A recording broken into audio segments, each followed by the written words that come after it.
இந்த உலகத்திலே நம்ம பார்க்குற பார்வையில் நம்ம என்ன நினைக்கிறோங்கிறத கண்டுபிடிக்கிற ஒரே ஜீவன் நம்ம அம்மா தாங்க. எங்கள் அம்மா செய்கிற நார்த்தங்காய் குழம்பு எனக்கு அப்படி பிடிக்குங்க. அதை நான் இப்போ ரொம்ப மிஸ் பண்ணுறேங்க. அது எப்படி செய்கிறதுன்னு பார்க்கலாம் வாங்க.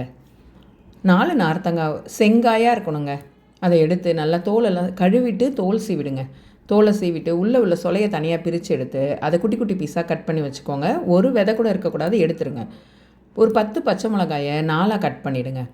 வாணலில் எண்ணெய் விட்டு பச்சை மிளகா போட்டு வதக்கிட்டு நம்ம எடுத்து வச்சுருக்கோம் இல்லையா சொலை, அதுலேருந்து ஜூஸ் எல்லாம் ஃபில்டர் பண்ணிவிட்டு வெறும் சொலையை மட்டும் போடுங்க. ஜூஸை கீழே ஊற்றிடாதீங்க. இதை வதக்கிட்டு அதில் தான் அந்த ஜூஸை சேர்க்க போகிறோம்.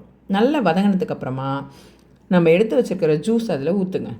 இப்போ சேர்ந்து எல்லாம் கொதித்து நல்லா நார்த்தங்காய் வேகட்டும். அதுக்குள்ளே தேவையான அளவு புளி எடுத்து நல்லா ஒரு எலுமிச்சங்காய் சைஸ் எடுத்துக்கோங்க. நல்லா கரைச்சி உப்பு போட்டு மஞ்சப்பொடி போட்டு சாம்பார் பொடி தேவையான அளவு போட்டு நல்லா கொதிக்கட்டும். இப்போ வெந்த நார்த்தங்காயை அதில் சேருங்க. 2 சேர்த்து நல்லா சுண்டி வர்றப்ப ஒரு பாதி அளவு வெல்லம், அதாவது ஒரு 1/4 கட்டி வெல்லத்தை எடுத்து நல்லா சீவிட்டு அதில் சேருங்க. பச்சடி மாதிரி சுண்டி வரும். நல்லெண்ணெய் விட்டு கடுகு வெந்தயம் கருவேப்பிலை போட்டு தாளிங்க.